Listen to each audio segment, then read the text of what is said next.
पूजा आर्य जी, आप मैं देख रही हूँ आप कैथल हरियाणा से आए हैं यहाँ पर इस प्रोग्राम में। तो क्या सोच के आप यहाँ आए और आपको क्या लगता है?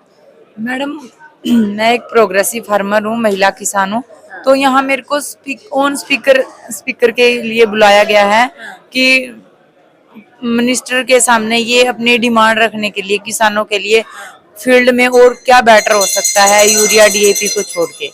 तो न्यूट्रेंट्स, माइक्रो न्यूट्रेंट्स की क्या अहमियत है मानव शरीर में और पौधों में, ये इन चीजों के लिए डिस्कशन के लिए मेरे को यहाँ पे बुलाया। आपने बताया कि आप प्रोग्रेसिव फार्मर हैं।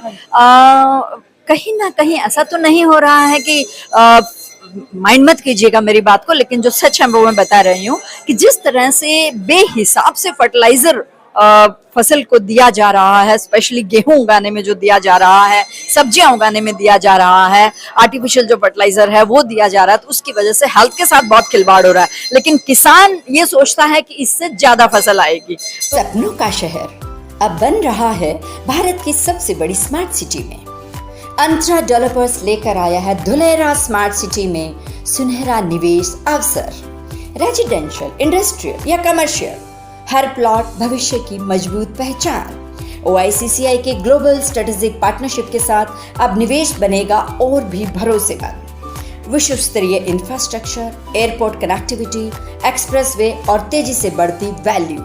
हर कदम भरोसे का, हर दिशा विकास की। आज ही अपना प्लॉट बुक करें। आप हमें कॉल कर सकते हैं। हमारा नंबर है 7878781509। तो आज के दिन फिर भी सोचते हैं कि भाई हरियाणा के गेहूं ना खा के MP का गेहूं खाया जाए, वो बिना खाद का होगा। तो यहाँ आप लोग कैसे देखते हैं? मैम, एक दौर था जब हमारे देश में अन्न की कमी थी, तो उस टाइम हमारे देश ने हरित क्रांति चलाई थी। उसके लिए क्या था, बेसिक नीड थी यूरिया। तो हमारे देश में अंधाधुंध यूरिया यूज हुई। किसानों की ये मानसिकता बन गई है कि जितनी यूरिया डालेंगे उतनी प्रोडक्शन आएगी। लेकिन अब यूरिया की इतनी जरूरत नहीं है और ना ही हमारे देश में इतनी अन्न की कमी है कि इंसान भूख से मरेगा। अब हमारे देश को न्यूट्रिएंट्स की आवश्यकता है, जिंक, बोरोन, पोटास, इनकी आवश्यकता है, मानव शरीर को भी और प्लांट्स को भी। तो वही तो मैं आज डिस्कशन के लिए आया है कि इन पे गवर्नमेंट सब्सिडी भी दे रही है यूरिया डीएपी पे, बल्कि इन पे सब्सिडी कम करके ये और जो फोलियर हैं, ड्रिप इरिगेशन से वाटर सोल्यूबल है, इन पे गवर्नमेंट थोड़ा सा सब्सिडी देना स्टार्ट करे तो किसान भी यूरिया डीएपी से हटके इन पे आना स्टार्ट करें। इससे दोनों का फायदा है, किसानों का भी। सब्जी मैडम हम जब खाते हैं ना तो बहुत कुछ सोच समझ के लेते हैं। घिया हम नहीं खाते हैं हम लोग। इवन वाटरमेलन, तरबूज जिसे हम कहते हैं, वो भी अंदर से बस लाल की गारंटी होती है, मीठा है कि नहीं है। मैं सब चीजों ही में तो मिलावट आ गई है, चाहे वो इंजेक्शन की मिलावट कहें या जैसे भी कहें। तो हेल्थ के साथ बहुत बड़ा खिलवाड़ हो रहा है, जबकि सरकार अभी जितनी सब्सिडी किसान को दी जा रही है, टैक्स फ्री इनकम है, सब कुछ है, तो भी किसान क्यों नहीं डेवलप हो पा रहा है? मैडम, किसान की मानसिकता सेट करने वाली भी सरकार ही है। किसान ने नहीं यूरिया डीएपी बाहर देशों से जाकर यहाँ इंडिया में लेके आया, वो भी तब देश की आवश्यकता थी, गवर्नमेंट को जरूरी लगा तो वो लेके आए। तो आज किसान को टाइम लगेगा जैविक पे आने के लिए, तो वही तो कर रहे हैं मैडम। सरकार से भी डिमांड रखने हैं, खुद हम भी कर रहे हैं कि हमें भी ना इतना। इसकी जागरूकता अब सरकार को बड़े लेवल पर चलानी पड़ेगी, है ना? क्योंकि देखिए आता है ना, ये ऑर्गेनिक दाल है, ये ऑर्गेनिक अनाज है, ये ऑर्गेनिक वेजिटेबल है, ये अलग चीज होगी, और दूसरा इनऑर्गेनिक में आ गए, जबकि खेती वाली चीज। सपनों का शहर अब बन रहा है भारत की सबसे बड़ी स्मार्ट सिटी में। अंतरा डेवलपर्स लेकर आया है धुलेरा स्मार्ट सिटी में सुनहरा निवेश अवसर।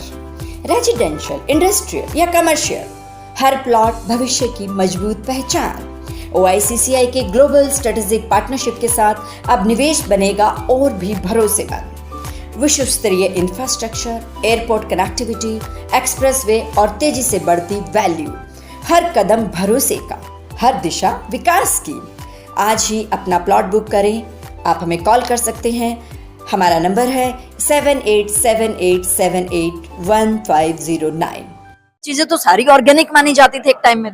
तो मैडम, ऑर्गेनिक का सरकार एक वैल्यू सेट करे, ये ऑर्गेनिक की वैल्यू है, तो किसान डीएपी यूरिया डालेगा ही नहीं, ऑर्गेनिक करेगा। जब किसान को मुनाफा ही नहीं मिलेगा, अब ऑर्गेनिक में तो मैम इंसेक्ट भी लगेगा, प्रोडक्शन भी कम होगी, तो फिर गवर्नमेंट रेट भी उसके ज्यादा है लेकिन लेने वाले लेते हैं उसको। गवर्नमेंट एमएसपी तो दे नहीं रही मैडम, तो जैविक का रेट कहाँ से दे देगी? तो यही है ना, एक प्रॉपर रेट सेट गवर्नमेंट को ही करना पड़ेगा, तभी किसान आगे आएगा। आप किसान प्रोग्रेसिव किसान हैं, आप प्रोग्रेसिव फार्मर हैं, अब बार बार क्यों किसान धरने पर बैठ जाता है? यही चीज को लेके ना मैडम, किसान को अपने साल 6 महीने में गेहूं उगाता है किसान, मंडी में उसको रुड़ रुड़ के गेहूं बिकती है उसकी, तो फिर जब किसान इतनी मेहनत करके उगाता है तो गवर्नमेंट उसका एक रेट फिक्स करे, उसकी खेत से ही उसकी हार्वेस्टिंग हो। तो इसके लिए तो गवर्नमेंट ने बनाए थे, फिर भी धरने पर बैठे थे किसान। कहाँ बैठे थे मैडम, कहाँ बनाए थे? मैडम 2 साल तक किसान उठ के नहीं गए, सब बॉर्डर सील कर रखे थे दिल्ली वाले। वो क्या नीति थी मैडम, आपको भी अच्छी तरह से पता है, वो तीनों वो वापस लें। कॉन्ट्रैक्ट बेस खेती थी, तो किसान क्यों ही अपनी जमीन किसी को कॉन्ट्रैक्ट पे देगा? आप भी तो समझो ना इस बात को, कोई अपनी मांग की सरकार की नीतियां किसान को समझ में नहीं आ रही। किसान को समझ में आ रही है सरकार की नीतियां, ये आप मत कीजिए मैडम कि किसान को नीतियां नहीं समझ है। अपनी नीतियां समझ में आ रही हैं तो क्यों वो सिर्फ 3 ही तो डिमांड थी, फिर भी धरने पर बैठा हुआ और 2 साल तक हिला नहीं। मैडम वो हमारे किसानों के खिलाफ नीतियां थी, जो हमारे खिलाफ है उसके लिए तो हम हक से लड़ेंगे। हाँ, धन्यवाद हमारे साथ जुड़ने।